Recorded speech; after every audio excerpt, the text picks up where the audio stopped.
Have you ever felt like, whatever are they talking about at this wine tasting? No one wants to feel clueless and lost. It isn't a good look on anybody. Let's solve that. Let's talk. Let's learn stuff. I'm Ellen from the blog Wine Talk with Ellen. You don't need to overthink. Wine should be delicious and fun. And a little knowledge goes a long way. Basically, wine has a language all its own. Knowing some of the vocabulary is like learning to ask for directions in a foreign country. It's helpful and makes you feel a little more confident. Trust me, GPS and Google Maps will only take you so far. Knowing some wine vocabulary, or wine terms as some people say, will absolutely help when at a wine tasting, at a restaurant, or at some wine store. Maybe figuring out what wine you really enjoy. At the very least, there's no downside. I just went to a school reunion. There was wine available, but I couldn't see what the bottles were.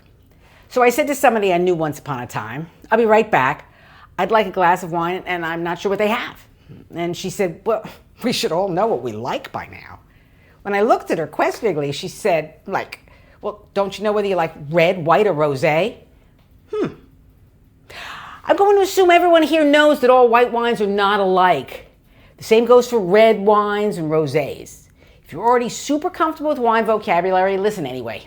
I may put a fresh spin on it. At the very least, I could be entertaining. Okay, I'm limiting this to about 10 terms. Some people think you need to know an insane amount. You're not trying to be a native speaker in a foreign language. You're asking where the train station is. You're not trying to build the train.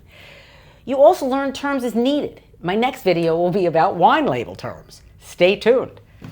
I love to think about wine as a party in the glass. Let's see who is at the party. Number 1 and 2 are grape varieties and wine regions. Let's talk grape varieties. There are over 10,000 grape varieties, which is an insane amount. Despite what my reunion buddy, acquaintance, thinks, they really differ beyond just what color wine they make. And 10,000 grapes is way too big a party. You really never need to know anywhere that amount to have fun with wine.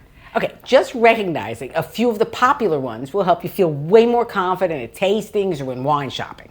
For red wines, think Cabernet Sauvignon. Pinot Noir, over here. Merlot, don't happen to have a bottle at home. For white wines, I've got Chardonnay, Sauvignon Blanc, I don't happen to like, you're not gonna see any here. Riesling, I happen to love, right here. They always are a tall bottle. You'll see all these names a lot. Many are grown around the world. The bunch of wines in front of me are showing just that. Wines shown will be listed in the description below. Okay, spoiler alert. Where they grow and are made into wines makes a difference. Which brings us to wine regions. The biggest distinction with wine is Old World versus New World.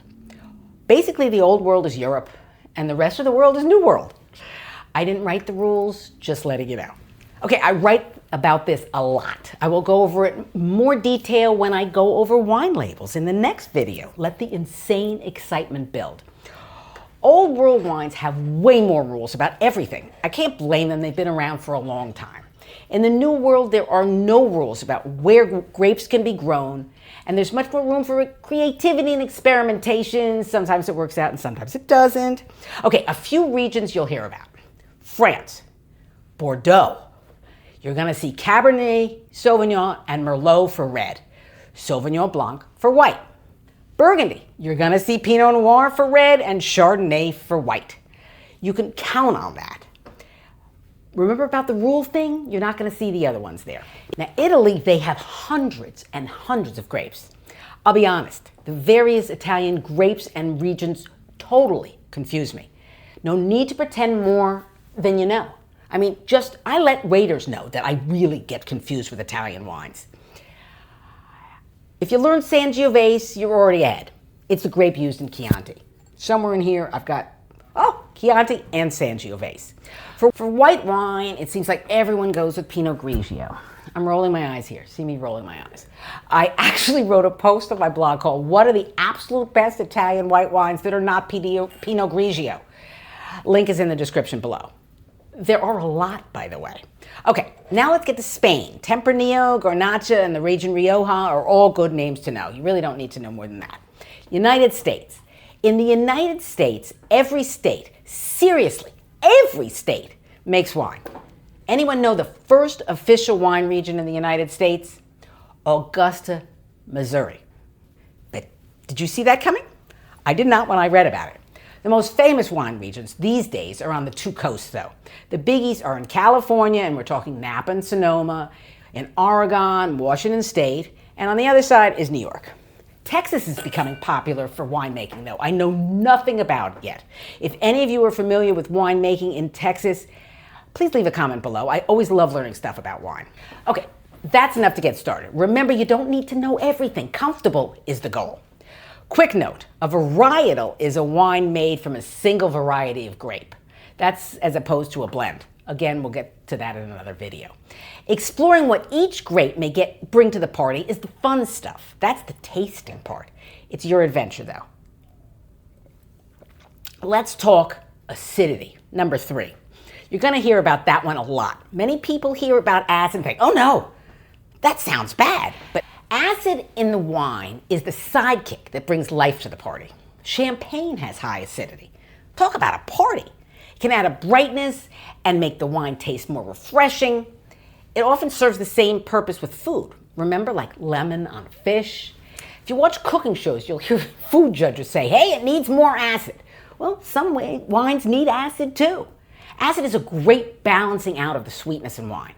It also can make you salivate, which really helps when matching with food. I often mention that Italian wines are food wines. The acid in them goes great with food. Without food, you're too aware of the acid. White wines generally have more acid than red wines. Some wines with not enough acid just are boring and blah, which leads me to introduce number 4, balance. Let's keep going with the party idea. Some parties just work and are great. Then there are those parties where one loud person throws everything off. In wine, you do not want one loud component to drown out every other one. You also do not want one really quiet person bringing the energy level way down. A delicious wine is a balanced wine, where every part of the wine plays well with the other parts. I will keep mentioning balance. It may get annoying. Okay, now we get to number 5, tannins. Think a tea bag soaking too long in tea. But tannins are the adult in the room at the party. They provide structure. Tannins occur naturally and they come from the skins of the grape. Some grapes have thicker skins like Cabernet. For instance, Pinot Noir has less, white wines and rosé have little. Then there's orange wine, which is white grapes left on the skins for a bit. They'll have more tannins than white wine. At this point, you may say, tannins sound awful. Well, let's not forget balance. If the wine is balanced, tannins will just join the party and make it better. Tannins are also what allows wines to age so gracefully. Public service announcement. I hear so many people order a dry wine. Most wines are dry. If that's you, what are you really asking for? Aha! It's not like a dry martini that a bartender or waiter will automatically know what you mean. No. Many people mean not sweet. What you should do is ask the person taking your order what it means to them. To many people who sell wine, dry means tannic. The dryness you get when tannins are really present. Some will even say texture. Well, there may have only been one person. But in general, do yourself a favor and don't ask for dry wine without making sure it means the same thing to the person who is taking your order. You're welcome. Okay, let's get to number 6, which is oak aging. Exciting. Oh, oak is an interesting member of the wine party. While acidity and tannins happen naturally, oak joins the party during winemaking. You may hear it mentioned a lot. Now, I'm going to try to keep it as short as I can. Many wines receive some oak contact. The winemaker decides how the oak will be used. I've seen people at wine tastings look like a deer in the headlights when oak starts being mentioned because they don't know anything about it. It's just knowing some terms will help. Oak can add flavor and even a bit of tannin, just so you know. Okay, now French oak is more expensive than American oak. You're going to hear both mentioned. Hungarian oak is a thing. New oak adds more flavor than old oak, and neutral oak is older and adds no flavor. Unoaked is exactly what it says.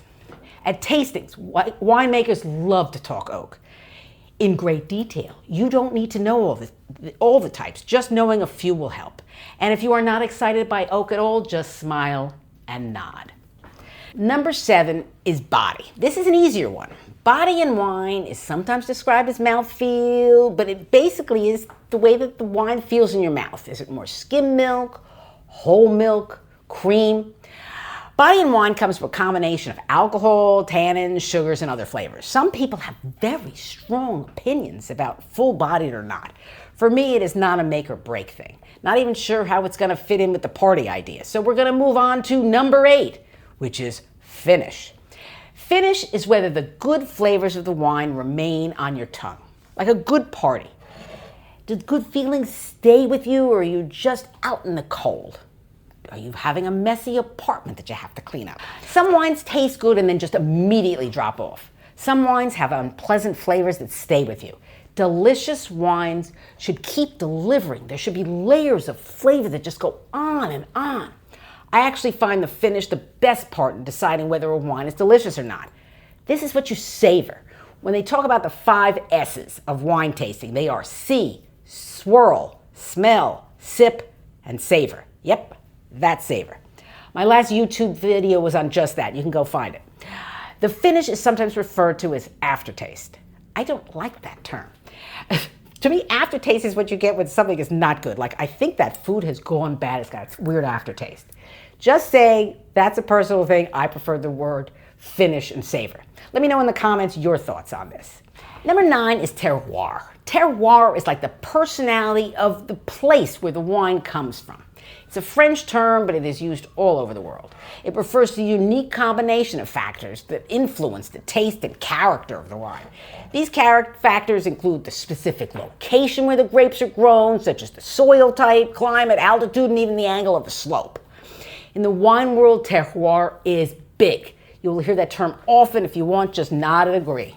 Now on to the last one of my favorites. Number 10 is how to describe wine. This is one of my favorites.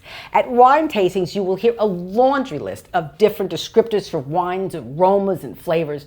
I roll my eyes with most wine notes. They're personal to the taster.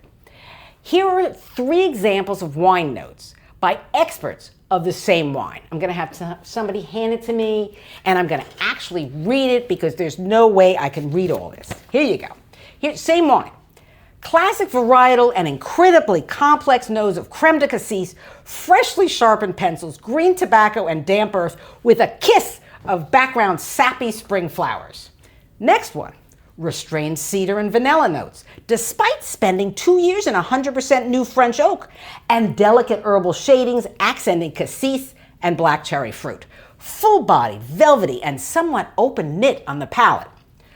Third one, brooding black fruit is complemented by classic notions of cigar box, tobacco, iron, and clove. I didn't make this up. I couldn't if I tried. Is that helpful to you? To anyone? There are a ton of terms non-professional wine drinkers use.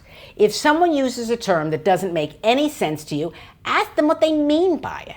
Okay, learning is fun. It makes you more confident and comfortable. But what should you be thinking if you want to describe what you're tasting? Well, you don't want to overthink. You just want to enjoy. If you want to describe the aromas because you want to be able to find a similar wine, that's fine. Don't worry if you can't recognize any aromas. That could be the wine variety. Swirling the wine a little may help. But if you smell anything, try to come up with something that it smells like. If it's more fruity or flowery or savory, does it smell like anything else you've ever had? No need to get more specific unless you want to. For taste, same principle. It took me years to realize that I preferred wines that are more fruit forward. That doesn't mean sweet, it just means that some berry flavor may come through. Other people prefer things that are more savory and less fruit. Whatever you prefer, it's your choice. The goal of a useful wine vocabulary is to be more comfortable with wine language. You can have more delicious wine tasting experiences this way. It's easier to ask questions when you have the vocabulary. You should ask questions. No need to get lost in the wine aisle or freaked out by a wine list. Do not let anyone intimidate you. Wine is meant to be enjoyed. It should add to your life. You should enjoy the journey. See you at the next video. Remember to subscribe so we can keep this party going. Cheers to all.